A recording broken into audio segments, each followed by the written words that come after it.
Vamos começar então hoje uma revisão de alguns conteúdos que nós estudamos. Você fez atividade no livro desses conteúdos. Mas hoje nós vamos recapitular o capítulo 5 e o capítulo 6 do seu livro, tá bom? Então pegue aí o seu livro, porque depois você vai fazer uma atividade avaliativa valendo 4 pontos sobre esses conteúdos. Vai ser super fácil, porque você vai marcar um X e vai responder algumas questões sobre esses conteúdos que você já estudou. Vamos então começar a nossa revisão.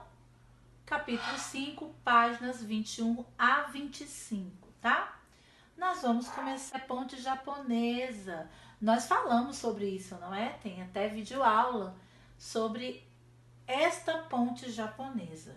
E ela foi feita por Claude Monet.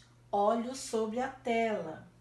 E o Claude Monet nasceu em Paris e foi o pintor mais importante do impressionismo.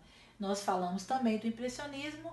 Já já nós vamos relembrar um pouquinho do que é o impressionismo, tá? Em 1900, Claude Monet, mestre do movimento impressionista, pintou a ponte japonesa 6 vezes. Na última, ele mudou seu ponto de vista e não pintou as duas cabeceiras da ponte, e suas pinceladas ficaram mais intensas. Olha só, a principal proposta do estilo era focando-se na impressão da luz, das cores e dos movimentos livres das pinceladas para criar efeitos óticos que completassem as obras por meio da luz e cor. Então, ao pintar a ponte japonesa, ele utilizou todos esses recursos da luz e da cor. Mas o que é um impressionismo mesmo? É um movimento artístico que mostra por meio da luz e da cor ambientes naturais pintados ao ar livre para aproveitar a luz natural. Então, a ponte japonesa foi uma dessas obras impressionistas.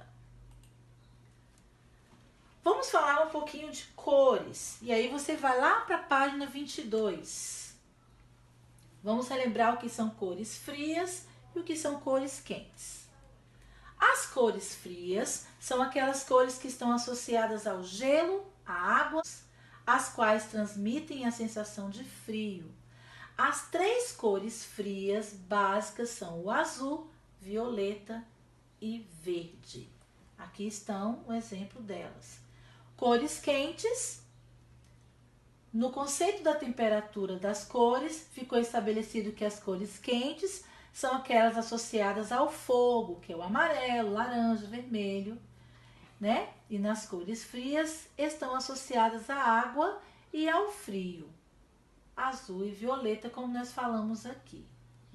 Então, aqui estão as cores frias e aqui estão as cores quentes.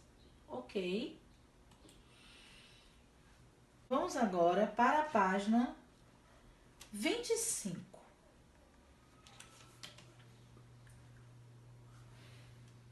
Tramas gráficas. O que são tramas gráficas? Nós fizemos lá aquele exercício, né? Onde nós tivemos que completar o gráfico, né?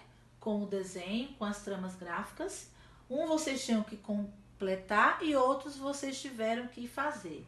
Mas vamos relembrar o que são tramas gráficas. Tramas gráficas é uma técnica que se dá pela repetição de traços seguidos de um padrão. Pontilhismo, técnicas de pintura com pontos inventada pelo pintor Georges. Então, olha só, nós temos aqui a representação de linhas e nós temos a representação de pontos. Linhas e pontos. São as tramas gráficas. Na arte, usamos tramas gráficas para representar o claro e o escuro, a luz e a sombra. São os efeitos especiais. Antes de irmos para a próxima imagem, eu quero que você vá lá na página 24, ok? Quero falar para vocês que não só nas obras de artes que o impressionismo apareceu. O impressionismo também foi parar na música. E lá na França, dois compositores muito famosos, que é o Claude Debussy e Gabriel Fauré, eles eram compositores que também levaram o impressionismo para a música. E o Gabriel, ele compôs uma música chamada Jardim de Dolly. E lá ele representou o impressionismo dentro da música. E eu quero que vocês leiam Conhecendo o Artista, sobre Gabriel Fauré. Marque essa página, tá? Dobra aí, ó. Faça uma dobrinha na folhinha que você vai precisar dela, porque você vai estudar sobre esse artista, Gabriel Fauré. Muito bem. Nós vamos para o próximo capítulo. Nós vamos para o capítulo 6 do livro. Observar os detalhes. Nós estamos aqui vendo vários tipos de janelas, né? E eu coloquei aqui vários exemplos para vocês. Na página 26, nós fizemos essa abordagem sobre algumas janelas de alguns teatros, né? Que tem ali. Do Teatro Amazonas, do Teatro Arthur Azevedo e do Teatro Municipal. É importante observarmos os detalhes. Dentro também deste capítulo, nós falamos um pouco sobre a zona rural e a zona urbana.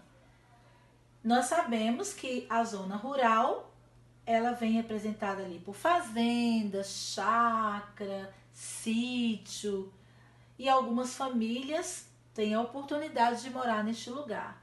E na zona urbana é o lugar onde nós moramos, né? Onde tem prédios, casas, muitos carros, né? Enfim.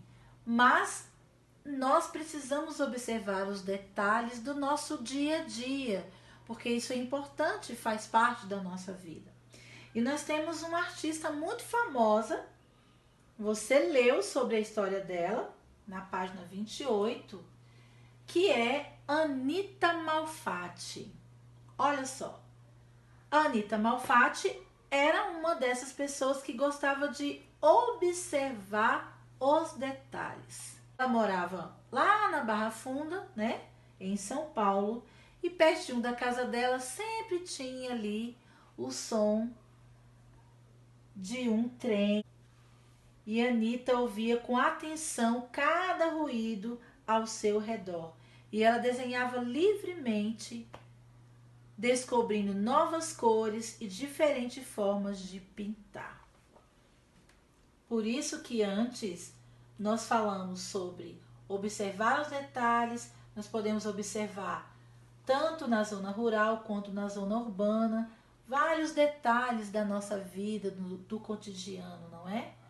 E também nós colocamos aqui o exemplo da janela, tipo de janela, porque nós falamos de Anita Malfatti, que ela gostava muito de observar atentamente os detalhes da janela da sua casa. Muito bem. Eu quero que vocês prestem atenção nessa imagem. Olha que legal. Aqui era o lugar onde Anita Malfatti morava, no interior de São Paulo. E mesmo num lugar muito longe, né, do centro da cidade, ela conseguiu observar vários detalhes. O pôr do sol, cada dia o céu estava diferente, as casas, o trem, os sons do ambiente. Ela trabalhou muito com observação e com os detalhes, ok? Vamos continuar a nossa revisão e vamos falar um pouquinho sobre a história sonora. Creio que você fez ali a atividade da página 29, né? Que é a história sonora. A história sonora é a forma de transmitir por meio de palavras e sons aquilo que vemos. E está aí alguns exemplos, né? De algumas crianças tocando alguns instrumentos, mas a história sonora não precisa ser representada somente pelos instrumentos. Nós temos aí os sons dos animais, o som da natureza, enfim, os ruídos, né? Que podem ser representados dentro da história sonora. Boa atividade para você. Pegue o seu livro, as páginas já estão lá como referência e eu tenho certeza que você vai arrasar. Um abraço.